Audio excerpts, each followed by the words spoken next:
d'inviter, d'accueillir Grégoire Poton, directeur général du Red Star, et Steve Marley, donc ancien joueur et ayant actuellement des fonctions qui vous précisera par la suite au sein du club.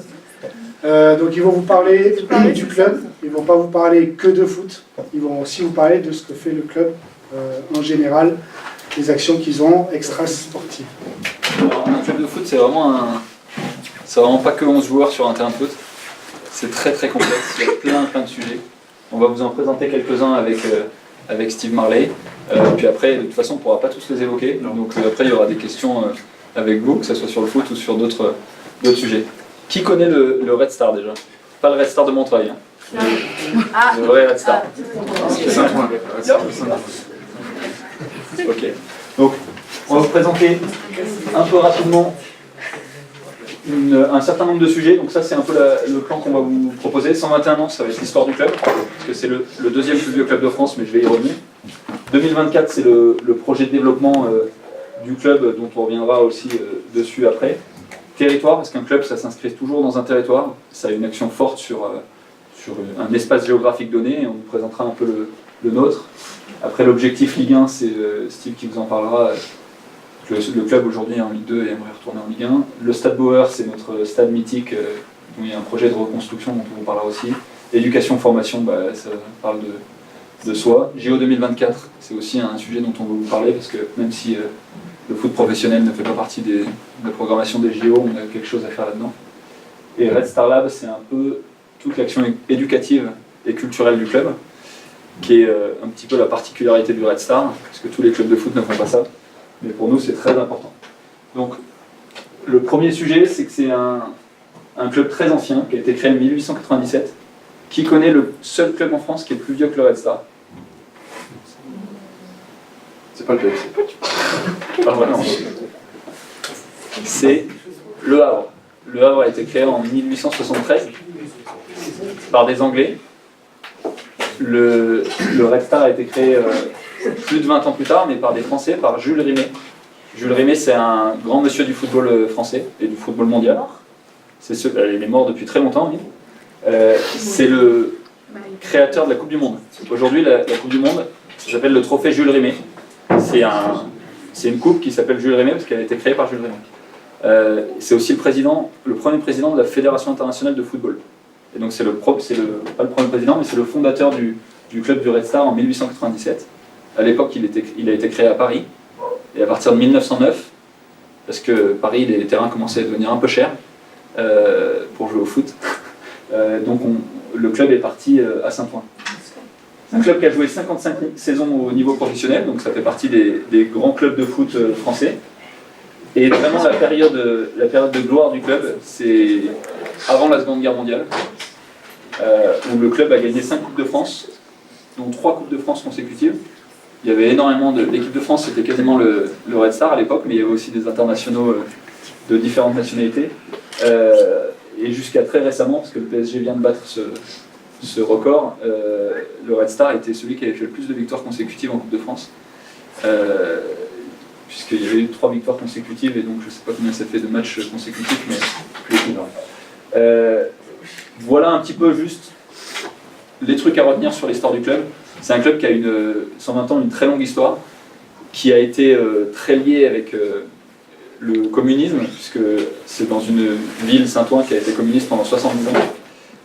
Un club qui était très lié au mouvement ouvrier, qui a aussi eu une histoire pendant la résistance, puisque beaucoup de joueurs se sont impliqués dans la résistance pendant la Seconde Guerre mondiale.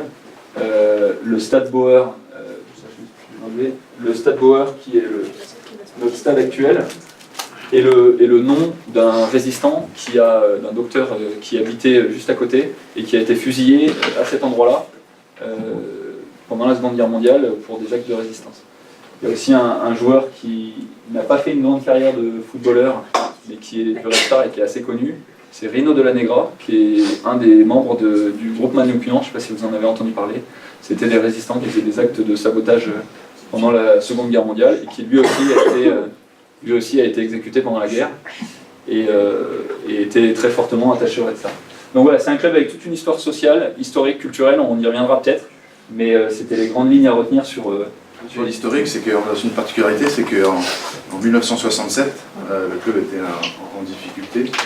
Et comme le club était dans une commune communiste, un club nous a aidés, c'est le Toulouse Football Club, un club qui est à 700 km d'ici et qui avait aussi un président communiste.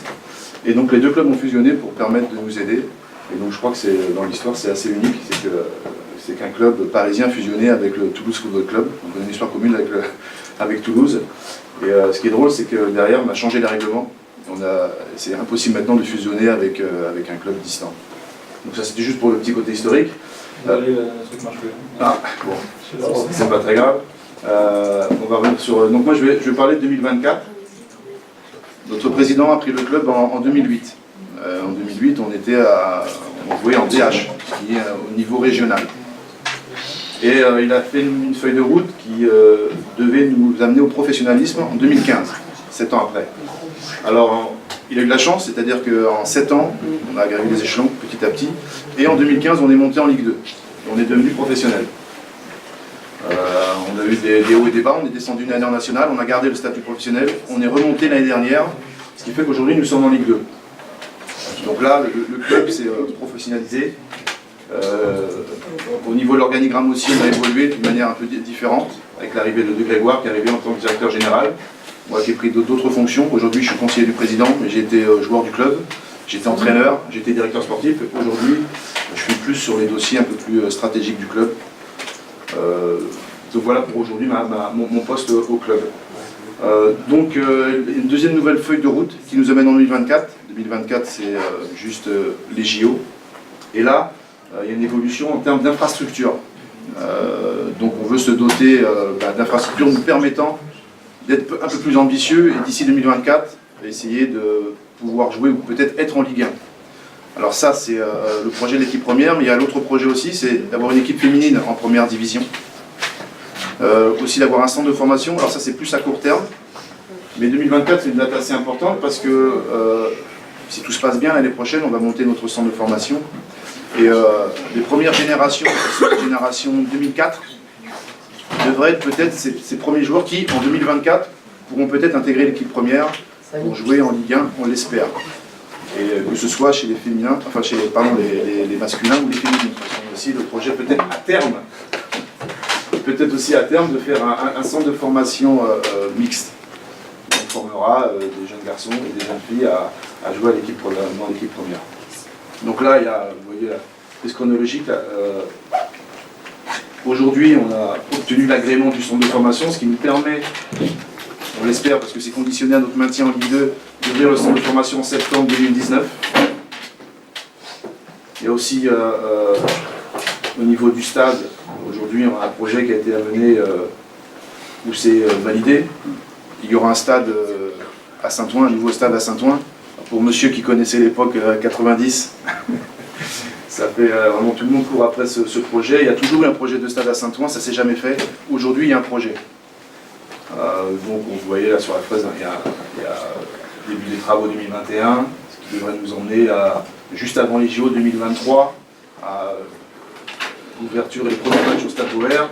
Et on souhaite que ce stade puisse être aussi un stade d'entraînement pour les JO. De toute façon, déjà, les stades sont déjà définis, mais au moins un stade d'accueil pour une équipe, on espère, de football qui pourra s'entraîner, comme ça a été le cas dans le Mondial 98 où le Brésil était venu s'entraîner au stade d'Ower. Donc voilà, c'est tout. J'ai été un peu court parce que de toute façon, on va développer en profondeur chaque projet. Mais voilà le projet 2024. On espère que notre club sera en division 1 chez les filles et chez les garçons d'ici 2024. Mais c'est de très beaux projets. On espère qu'on arrivera dans les temps comme on a pu le faire pour le projet qui nous emmenait de 2008 à 2015 à être professionnel. Bon, donc nous, on a un club qui a été créé à Paris, qui est la ville au monde la plus consommatrice de football. On est en plein cœur de la Seine-Saint-Denis, qui est le deuxième département avec le plus de licenciés après le 92, sur lequel on est également installé vu que nos professionnels s'entraînent à Gennevilliers dans le 92. On est vraiment au cœur de ce département de la Seine-Saint-Denis, sur lequel on est depuis 1909, et qui pour nous est très important parce que c'est pour nous le département du football. Et après on est évidemment dans l'Île-de-France, c'est la première région française. Et nous, on estime que c'est une anomalie que dans cette région de football, il n'y ait qu'un seul club de football. Regardez, à Madrid, il y a 2 clubs, à Londres, il y en a 4, et encore, on a été gentils, on aurait pu en mettre plus. À Barcelone, il y en a 2, à Rome, il y en a 2, à Milan, il y en a 2, à Manchester, il y en a 2, à Turin, il y en a 2, à Lisbonne, il y en a 2, on pourrait rajouter Istanbul, on pourrait rajouter Glasgow, on pourrait rajouter plein d'autres villes où il y a 2 grands clubs qui représentent des populations différentes, des univers différents, mais qui luttent dans les premières places des grandes divisions françaises et des grandes divisions européennes. Et vraiment, Paris, c'est une anomalie, vu qu'il y a un seul club qui est en première division cette année, et depuis des années, puisque la dernière saison de Ligue 1, de Division 1 du Red Star, c'était en 1975, et que depuis, il n'y a pas eu une seule fois 2 clubs Le Racing. Il y a Dans les années 80. Il y a eu rarement 2 clubs. Donc aujourd'hui, il y a évidemment le Paris Saint-Germain. Nous, on estime que par son positionnement un peu différent, par le fait qu'il représente plus la banlieue que la capitale, le Red Star doit être ce 2e club d'Île-de-France qui vienne se mettre à côté du PSG, mais en réalité, il y aurait de la place. Mais pour beaucoup plus de clubs, même le PSG. J'ai un peu expliqué un petit peu tout à l'heure notre projet. Alors aujourd'hui, nous sommes en Ligue 2, nous sommes montés l'année dernière, et le but c'est de se maintenir, et de se maintenir de manière confortable, pour pouvoir stabiliser le club sur 2-3 saisons en Ligue 2, ce qui nous permettrait d'être un peu plus ambitieux. Et justement avec le début des travaux, du projet du stade, arriver à 2022-2024 à pouvoir, en termes de moyens, avoir les moyens de jouer la montée en Ligue 1, ou pourquoi pas y être déjà. Donc c'est un défi assez compliqué, puisque je ne sais pas si vous suivez le football, mais cette année on est un peu en difficulté, puisqu'on est relégable. Donc ça nous ferait perdre quand même une saison si on devait descendre, mais le projet est quand même là. Parce que n'importe comment, le stade sera là. Donc voilà, se stabiliser, jouer en Ligue 1, et comme je disais tout à l'heure, il y a aussi le projet de l'équipe féminine. Donc on souhaiterait aussi, dans les mêmes dates à peu près, avoir une équipe féminine qui joue au niveau soit D2, soit D1, l'idéal ça serait D1. Donc pour cela, il y a 2 moyens. Soit on a notre propre structure féminine, mais on démarre de très très bas, ou soit fusionner avec un club qui lui est déjà soit en D2 ou en D1. Ce qui est un peu plus simple. Il n'y a pas la même identité, mais c'est beaucoup plus simple et ça nous permettrait d'arriver au niveau chez les filles plus rapidement. Non, Il y a des joueuses, hein, il y a des joueuses. Qu'est-ce qu'elle joue pas ici? Le stade, c'est l'un des objets les plus importants d'un club. Un club comme Arsenal, les revenus financiers qu'ils tirent de leur stade, c'est 30% de leur budget. Dans un club qui a des grandes difficultés vis-à-vis de son stade comme nous, et il y en a d'autres, c'est plutôt 2-3% du budget. Donc, avec un problème de stade, on ne peut pas construire dans la durée un projet qui fonctionne. Donc ça fait 30 ans que ce stade a été construit en 1909 à Saint-Ouen, c'est un des plus vieux stades de France. Il a été plusieurs fois agrandi, modifié, mais toujours resté au même endroit, en plein cœur du centre-ville. Donc c'est un stade qu'on ne voit plus trop aujourd'hui, qui est un peu un stade à l'anglaise, très très proche du terrain, avec une ambiance très particulière, des coursives. Vraiment, ça n'existe pas en France, ce genre de stade. Je vous invite à aller voir si vous avez l'occasion. C'est plutôt, tu me parlais, Steve, d'un stade qui ressemble pas mal à... Ça ressemble à un stade anglais. Ça ressemble beaucoup à un stade anglais. Le problème, c'est que depuis 1975, ce stade n'a jamais été rénové. Et que le football professionnel et les règles du football professionnel évoluent très très vite. Et aujourd'hui, ce stade, il n'est plus aux normes du football professionnel. Donc depuis environ 10 ans, à chaque fois que le club évolue en Ligue 1 ou en Ligue 2, il est obligé de quitter son stade pour aller jouer ailleurs. Parce que l'éclairage n'est pas suffisant, les normes d'accès handicapé ne sont pas adaptées, la pelouse est en synthétique alors qu'aujourd'hui on doit avoir une pelouse herbe, les gradins ne sont pas suffisamment sécurisés, il y a toute une série de problèmes, la vidéosurveillance, je vous en passe, est des meilleurs, qui demandent beaucoup d'investissement. Et comme ce stade appartient à la collectivité, les collectivités aujourd'hui, elles n'ont pas les moyens de mettre plusieurs millions d'euros dans la reconstruction d'un stade. Donc depuis des années, le club réfléchit un peu à trouver une solution qui permette de sortir de l'impasse. les dirigeants du club ont plusieurs fois, les précédents dirigeants du club ont évoqué plusieurs options. Aller jouer au Stade de France, qui est juste à côté. Ce sera peut-être une option envisageable quand on joue en Champions League, mais aujourd'hui c'est un petit peu grand, même si on a vu dans la vidéo que de temps en temps on loue le Stade de France pour faire un match contre l'Olympique de Marseille, contre l'AS Saint-Etienne, mais on ne peut pas faire tous nos matchs de championnat là-bas. Il y a eu des projets de construction de nouveaux stades à d'autres endroits, mais c'est un stade qui est tellement important pour les supporters, tellement important pour la ville, pour les joueurs, qui a tellement une âme particulière, qu'aujourd'hui tout le monde est convaincu qu'il faut arriver à trouver une solution sur ce site. Et ça veut dire trouver un modèle économique qui fonctionne, parce qu'aujourd'hui un stade de 10 000 à 12 000 places, ça perd de l'argent. Et nous aujourd'hui on a 3 000 places, donc chaque fois qu'on joue un match dans ce stade, le club perd de l'argent. Donc c'est pas viable sur le temps long.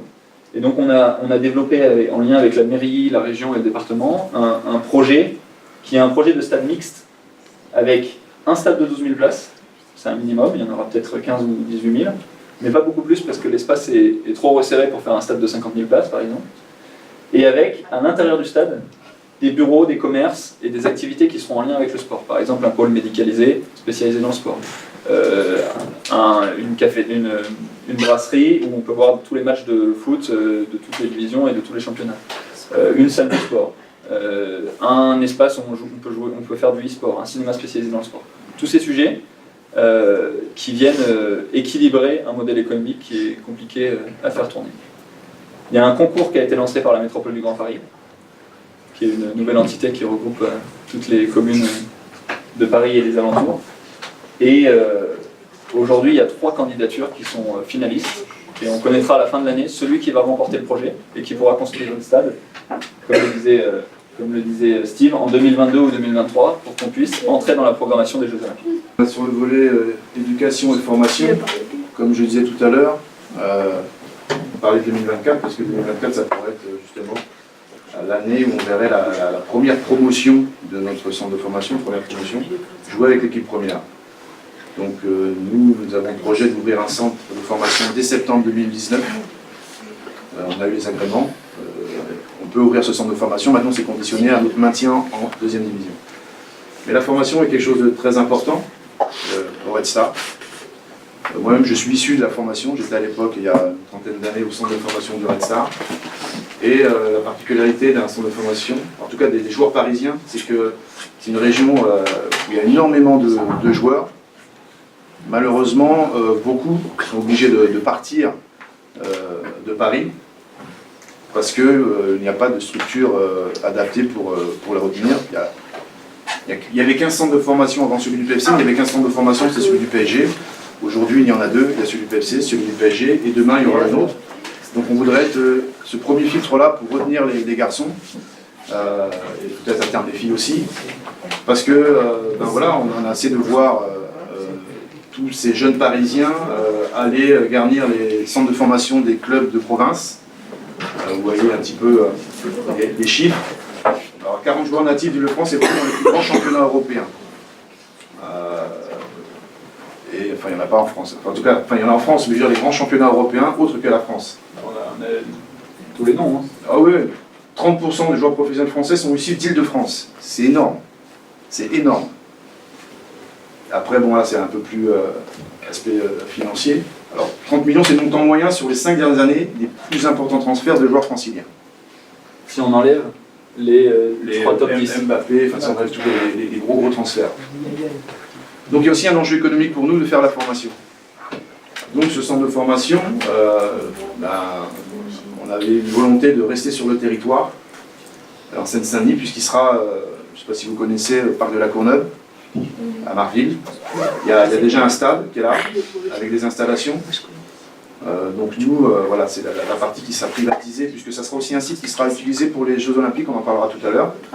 Mais nous, on aura voilà, une partie privatisée qui sera dédiée à notre centre de formation et qui permettra aux jeunes garçons d'Île-de-France. Alors notre but, c'est quand même d'avoir un maximum de Seine-Saint-Denis, mais on va ouvrir quand même aux garçons d'Île-de-France qui leur permettra de ne pas être déracinés, c'est-à-dire de ne pas faire 60, 100, 120, 400, 500 km pour aller se former. Et on espère d'ici d'ici quelques années, d'ici 2023-2024, pardon, avoir les premières promotions qui seront professionnelles. Vous connaissez? Vous connaissez? Donc voilà, c'est un enjeu très important. On ne connaît pas tous les jeunes joueurs, mais oui, c'est en effet Baptiste. Donc c'est un enjeu très très important pour le club parce que la formation c'était un peu la marque de fabrique du club.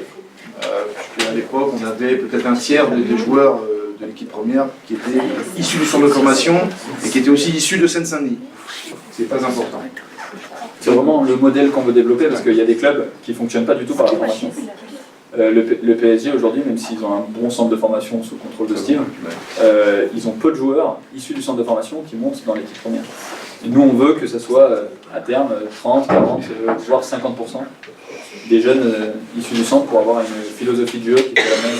Philosophie de jeu, identité, très important dans notre région, très attaché à la Seine-Saint-Denis. Donc l'identité est forte, ce qui n'est peut-être pas le même cas au PSG, mais après c'est sur d'autres projets. Donc c'est important pour nous d'avoir des jeunes issus du département. Sur le volet éducatif, je ne sais pas si j'en parle maintenant ou si parce que ça a un lien avec le Red Star Lab, mais tout à l'heure je parlais du Red Star Lab. C'est une section qu'on a créée, une section culturelle qu'on a créée au sein même du club. Et c'est quelque chose qu'on mettra aussi au centre de formation, ce qui fait qu'on va... Bien sûr, le but premier sera de former des jeunes joueurs professionnels, mais pas que. Il y aura aussi un aspect... Vraiment, on sera très attentif à ceux qui ne pourront pas réussir à être professionnels, puisque ça sera quand même une majorité qui ne réussiront pas. Et là, on a des différents projets éducatifs, par le biais justement du Red Star Lab, que je développerai tout à l'heure, où on sensibilisera les garçons à autre chose que le football, de sorte à ce qu'ils soient armés, si malheureusement pour eux, ils devaient échouer sur le côté football. Alors les JO 2024.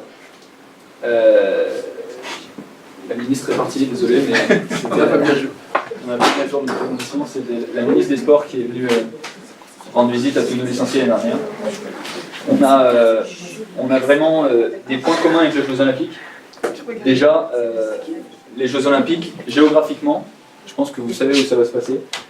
Mais le cercle rouge que vous voyez, c'est 10 km autour des Jeux Olympiques. Autour du village olympique, pardon. Donc c'est vraiment le nord-ouest de Paris qui va être concerné par les Jeux Olympiques. Ici, vous avez notre stade. Ici, vous avez notre centre de formation. Ici, vous avez notre centre d'entraînement.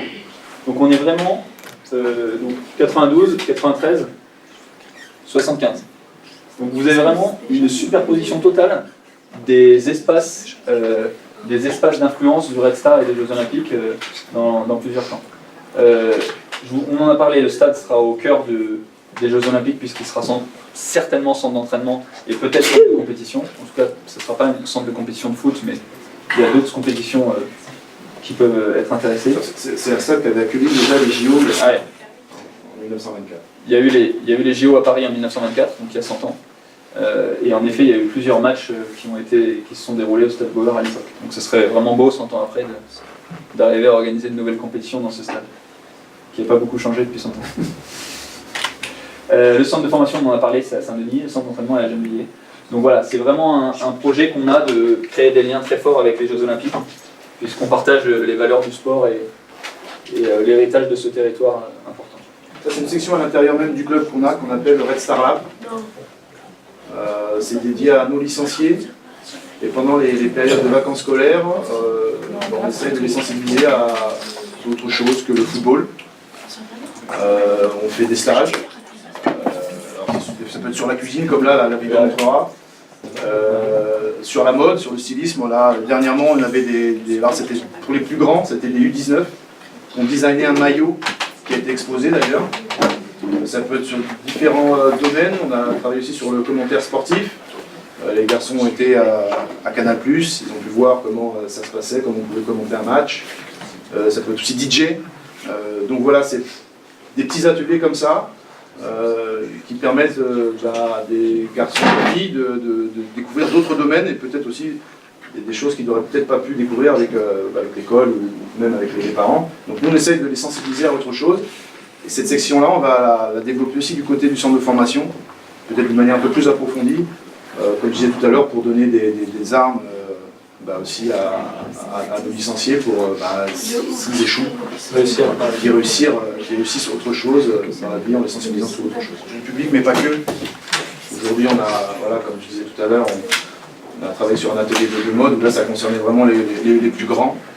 Alors pourquoi le Red Star Lab? Nous, on n'a rien inventé, c'est juste revenir sur l'histoire du club. C'est il y a 120 ans, Jules Rimet, le créateur du club, lorsqu'il a créé le club, déjà il voulait donner la possibilité aux jeunes gens défavorisés de pratiquer le football. Dans un premier temps, et à l'intérieur du club, il avait créé une section littéraire, c'était un féru de littérature et d'art. Et déjà à l'époque, il y a 120 ans, au Red Star, il y avait des ateliers littéraires. Donc nous, on est juste les héritiers de Jules Rimet, on n'a fait que développer ça 120 ans après. Et aujourd'hui, c'est un peu la marque aussi de fabrique du club, puisqu'on a eu des prix d'ailleurs, on a été primés par la Fédération française de football pour ces ateliers culturels.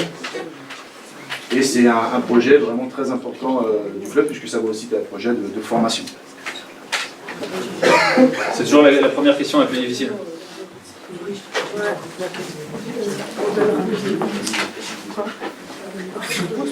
Normalement, c'est ceux qui jouent au foot qui posent les premières questions. Oui.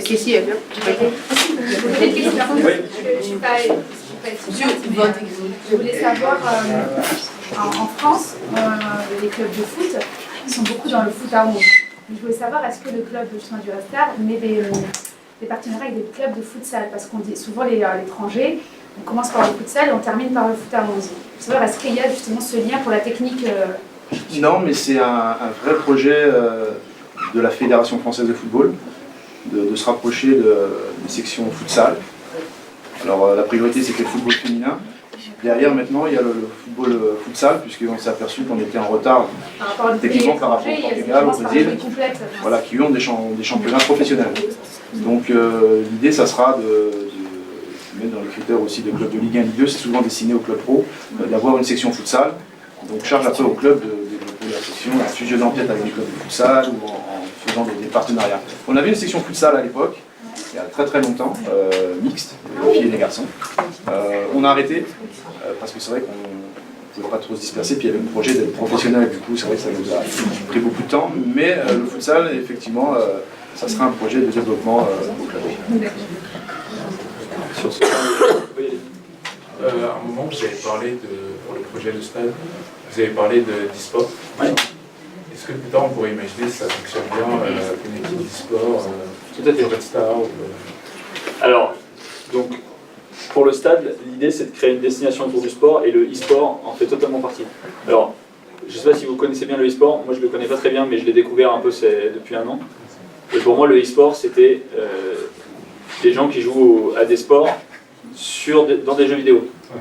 Alors qu'en réalité, c'est le e-sport, c'est tous les jeux vidéo, même ceux qui ne sont pas sur le sport. Et il y a une très très forte demande, c'est un marché qui est en train de se structurer, mais qui a une très très forte croissance. Et nous, dans le cadre du futur stade, on a beaucoup de gens qui sont intéressés pour ouvrir des sites de compétition, des sites d'entraînement, voire des centres de formation. Des centres de formation pour les joueurs, mais des centres de formation aussi pour tous les métiers qui tournent autour du e-sport, des développeurs, des coachs, des préparateurs mentaux, toutes ces choses-là qui sont pour nous classiques dans le foot, mais dans le e-sport ça commence à se développer sur le développement par d'une équipe au sein d'un club. Il y a plein de clubs qui se sont lancés là-dedans, il y a le PSG notamment. Pour avoir discuté avec beaucoup de gens qui connaissent un peu le e-sport, ils estiment qu'ils n'ont pas fait les trucs dans le bon ordre, qu'ils ont mis énormément d'argent sur des anciens joueurs, plus pour faire de la com, que pour réussir à avoir une équipe compétitive. Donc c'est une réflexion qu'on a, pour le moment c'est beaucoup trop tôt pour nous. On ne sait pas dans quel e-sport on irait, dans quelle discipline. Ce serait pas forcément FIFA et pas forcément Football Manager, ce qui est la réflexion logique de tous les gens qui sont dans le foot au départ. Mais on veut le faire correctement et c'est encore un peu tôt pour nous, parce qu'on ne maîtrise pas encore trop ces sujets. Mais on y pense. Et on organise par exemple je ne sais pas si vous connaissez le youtubeur Vinsky. Le Vinsky, on est en train de monter un partenariat avec lui pour qu'il organise des matchs il organise des matchs de FIFA, c'est FIFA ou c'est FIFA. Des matchs de FIFA, qu'avec des joueurs, avec une équipe de Red Star, qu'avec des joueurs qui sont nés en Ile-de-France. Donc on a une équipe qui est très très forte et on essaye de faire un championnat avec ça. Mais donc on commence à avoir des petites pistes avec eux, mais c'est juste le début de notre réflexion. C'est pas dur de, comme il y a le PFC aussi en Ligue 2, c'est pas dur de trouver des terrains, de la place pour créer un centre de formation avec nous aussi. Si. Si, c'est pas simple. Alors nous, la chance, c'est qu'à côté de chez nous, on avait le parc de la Courneuve. Donc ça a été un peu plus simple. Dans la mesure où on s'est mis d'accord avec le site, ça, qui nous a permis d'occuper les lieux. Mais je sais par exemple que le PFC a dû s'exiler à Orly, qui est quand même loin de Paris, loin de la région. Donc c'est le souci un peu, même ça sera le souci peut-être s'il y a d'autres clubs demain qui sont amenés à ouvrir un centre de formation, ça sera le souci de tous les clubs parisiens de trouver des terrains pas chers pour soit faire des stades, soit faire des centres d'entraînement, soit faire des centres de formation. Donc nous la chance c'est qu'on avait ce parc-là à côté et que c'était dans le territoire. Donc on a eu cette chance. Le PFC n'a pas eu cette chance, mais c'est pas simple.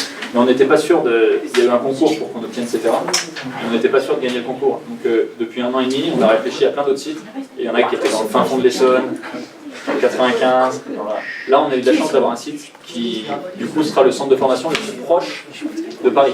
Il sera à Saint-Denis, il sera desservi par les métros, ce qui est un atout exceptionnel pour les familles, parce qu'à un moment, il va falloir qu'on aille voir les parents. Et les parents des joueurs, aujourd'hui, quand on va les voir pour dire le joueur il est incroyable, on n'a rien à leur proposer. Alors que Monaco, ils arrivent, ils disent bah voilà, on a un contrat pour ce joueur, une éducation, un logement, de la nourriture, un accompagnement. Nous on arrivera et on aura tout ça. Et en plus on dira, et en plus il est à côté de chez vous. Donc ça sera un atout très fort pour garder tous ces jeunes d'Île-de-France qui aujourd'hui s'exilent et partent dès 15 ans dans tous les centres de formation en France. Et en réalité, ce déracinement, c'est une cause d'échec. Parce que c'est très dur à 14-15 ans d'être 100% dans le foot, loin de ses parents, avec beaucoup de pression aussi sportive et des résultats et des rythmes scolaires qu'il faut maintenir. Vous êtes approché par des centres de formation ? Bien sûr, Barça, Real, Manchester United.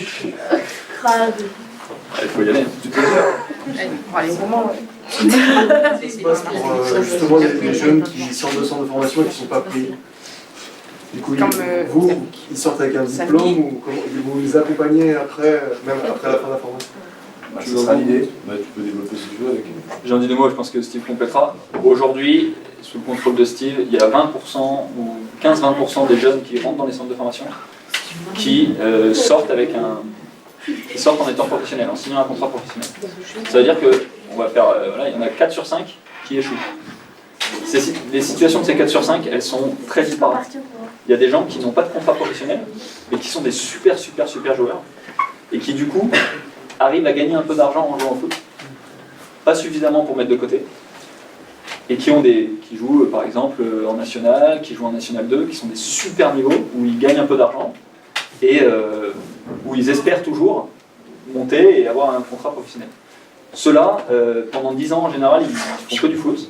Et après, c'est très dur de retourner dans la vie professionnelle s'ils n'ont pas réfléchi avant et préparé la suite. Donc il y a cette première catégorie. Après, il y a ceux qui arrêtent totalement le foot et qui du coup réfléchissent très vite à une orientation. Et en général, ils se sont... je pense que ça peut se passer un peu mieux pour eux s'ils n'ont pas totalement abandonné leurs études jusqu'à leurs 18 ans. Donc aujourd'hui, les centres de formation, ils ont tous un double projet, éducatif et sportif. Mais la réalité, c'est que se donner à 100% dans les deux, c'est toujours difficile. Et au bout d'un moment, il y a le sportif qui prend le pas sur l'autre.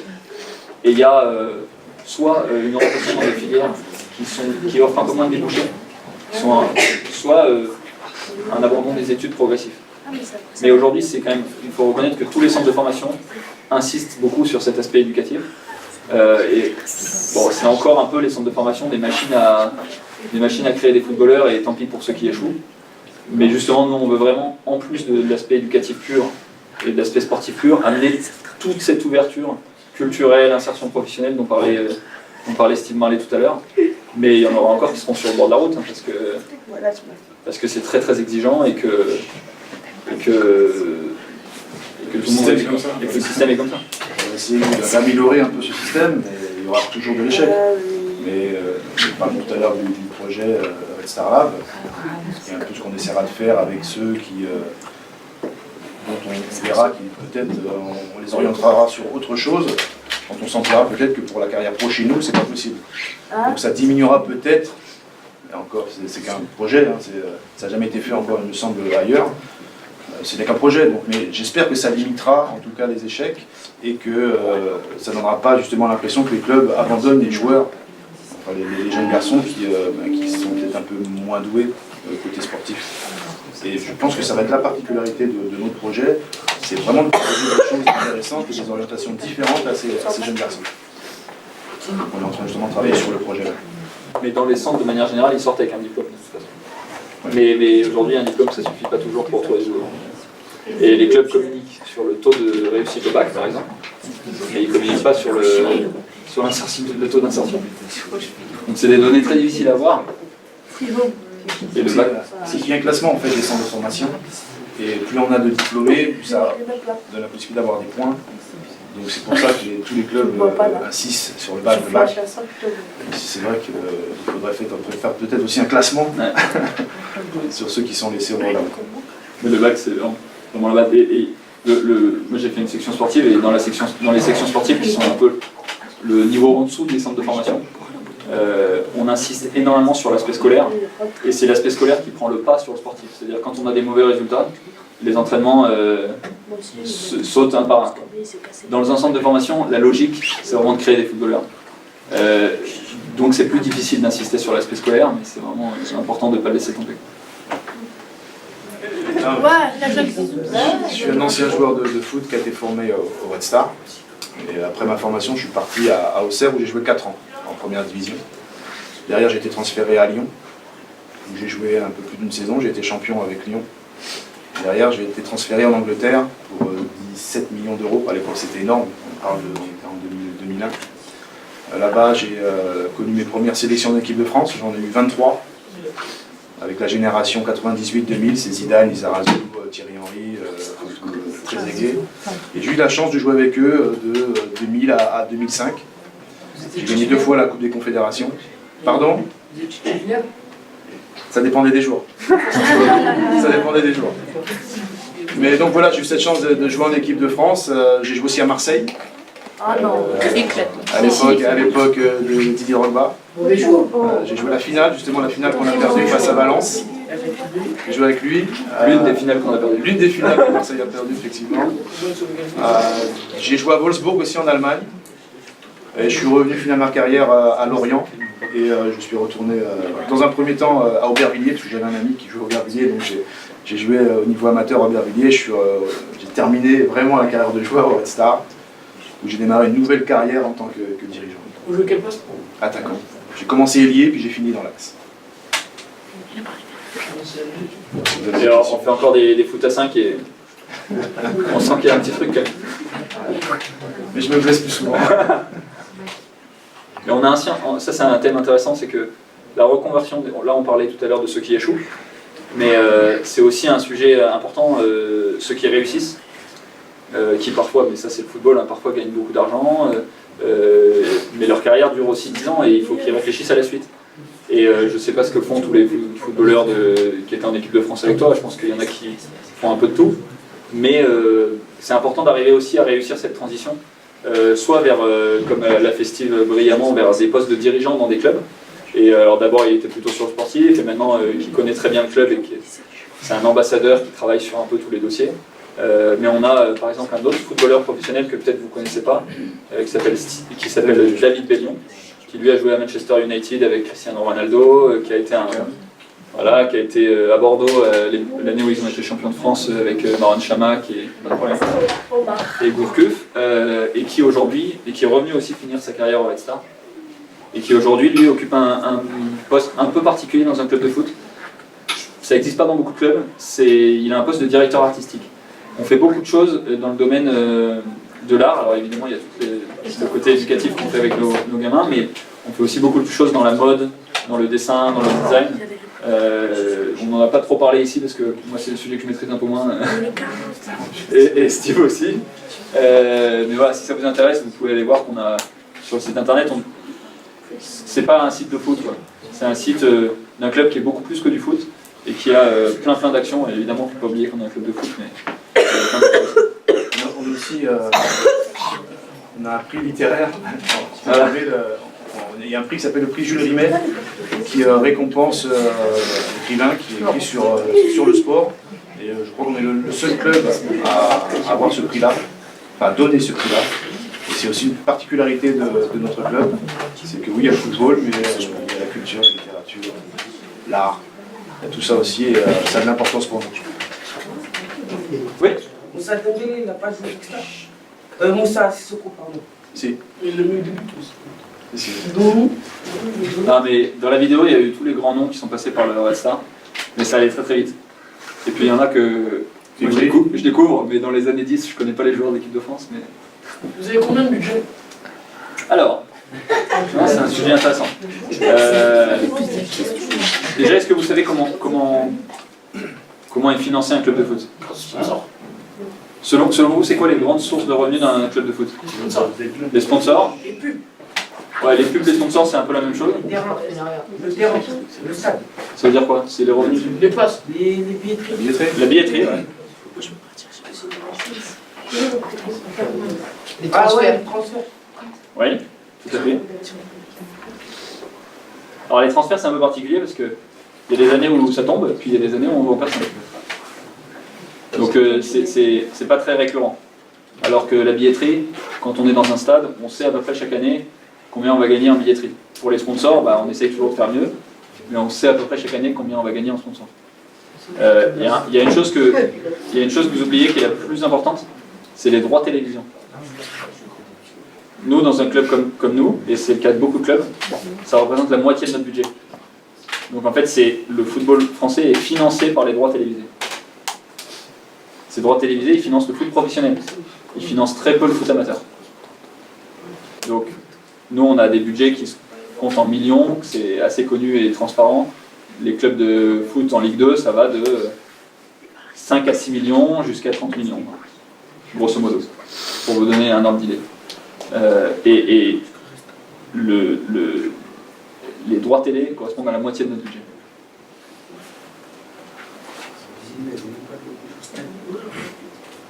Il y a d'autres questions? Non,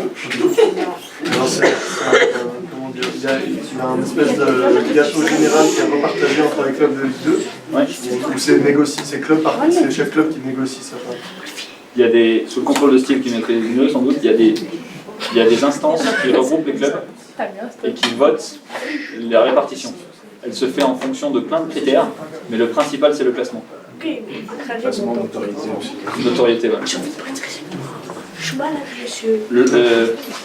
Lens et le Red Star, c'est par exemple des clubs qui, en termes de notoriété, peuvent prétendre à un petit peu plus que leur classement. Ça dépend du nombre de diffusions de matchs. L'OM, s'ils finissent 7e du championnat, ils auront peut-être plus en droit télé que le 6e parce qu'ils ont une notoriété supérieure. Mais bon, grosso modo, c'est... Alors, vous avez parlé des centres de formation, mais ils sont spécialisés que pour les garçons ou genre, ça sera mixte? Non, dans un premier temps, ça sera pour les garçons, parce que le foot féminin n'est pas encore professionnel. Mais notre idée, c'est on va suivre l'évolution du foot féminin, et l'anticiper pour pouvoir aussi former des jeunes filles qui, on espère, seront aussi professionnelles, puisque le football féminin, c'est assez compliqué, parce que c'est les mêmes conditions que les garçons, c'est-à-dire s'entraînent tous les jours, mais c'est pas professionnel, donc elles ne gagnent pas leur vie. On aimerait que ça change, la Fédé aimerait que ça change. Donc ça changera sans doute, et nous on suivra cette évolution et on formera aussi normalement des jeunes filles dans les sports. Ça évolue très très vite, mais ça part de très loin. Et aujourd'hui, l'année prochaine, je pense que vous êtes au courant, il y a la Coupe du Monde féminine qui se passe en France. Et ça va donner un gros coup de projecteur sur le foot féminin et ça va être un axe de développement très fort. Aujourd'hui, il est question qu'il y ait des matchs qui soient télévisés, que le foot féminin français est à un très bon niveau, notamment avec l'Olympique Lyonnais. Topaz, là, Sliti. Topaz. Sofiane Feghouli, Sliti, ouais. Sliti, Feghouli, Jules Ramé. Sliti qui a mis un triplé la semaine dernière. Sofiane Feghouli, ouais. Ça n'a géré. Mais c'est drôle parce qu'il y en a qui a parlé de Topaz. Ah ouais. Ah, vous connaissez Topaz? Bah oui. Vous le connaissez comme joueur ou comme chanteur? Parce que ça, on a un joueur pour tout le monde, on a un joueur dans notre effectif qui est un rappeur assez connu Numéro 13. et qui essaye de combiner la carrière de footballeur. Il n'est pas professionnel. Il joue dans notre équipe réserve, mais il est, je crois, meilleur buteur de notre équipe réserve. Et chanteur, donc le matin il fait ses chansons et l'après-midi il va s'entraîner. Et qui a participé au Red Star Lab. Il fait beaucoup de choses avec la oui. J'ai une question pour vous. C'est quel joueur qui vous a impressionné le plus? Enfin, les joueurs de l'équipe de France forcément, mais mettre de côté l'équipe de France parce que c'était des extraterrestres. Sonny Anderson à Lyon. Alors pour certains, Sonny Anderson, ça, pour vous, c'est sans doute un consultant de Beansport, mais en fait c'était un joueur, c'était un attaquant de l'Olympique Lyonnais. Et j'ai eu la chance de jouer avec lui, lui était très impressionnant. C'est l'un des meilleurs joueurs avec qui j'ai joué. Il était fort? Très très fort. Plus fort que Zidane. C'était différent, c'était un attaquant très rapide, très technique, c'était pas dans le même rôle, ouais. Très élégant. Monsieur, vous avez déjà joué contre Messi? Si, j'ai joué contre Messi. Mais il était très très jeune. J'étais à Marseille, on avait fait un match amical contre Barcelone. On avait joué dans le sud-ouest, je sais plus, Saint-Jean-de-Luz.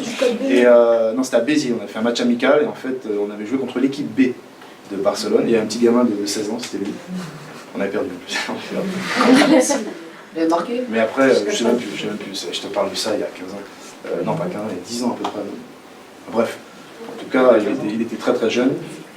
Et c'est la seule fois où mais je l'ai su après, hein, parce qu'il n'était pas connu à l'époque. Vous avez déjà eu un type camp? Non, c'est pas moi. Ah non. C'est David Bellion. David Bellion. Vous qui avez fait du foot? Moi j'ai fait beaucoup de foot, ouais. Mais je fais partie de ceux qui ont échoué. Au foot, il a réussi à... Monsieur, vous avez joué à tout le monde? Non, malheureusement, Moi, je l'ai fait il y a quoi? 2002, je pensais pouvoir le faire. C'est Roger Lemaire à l'époque, le coach. Et en fait, il y avait un jeune attaquant qui s'appelait Djibril Cissé qui marquait but sur but à l'époque. Et moi, il m'a mis en... Vous savez, les réservistes, là. Il m'a mis en réserviste et il a pris le jeune attaquant Djibril Cissé à l'époque.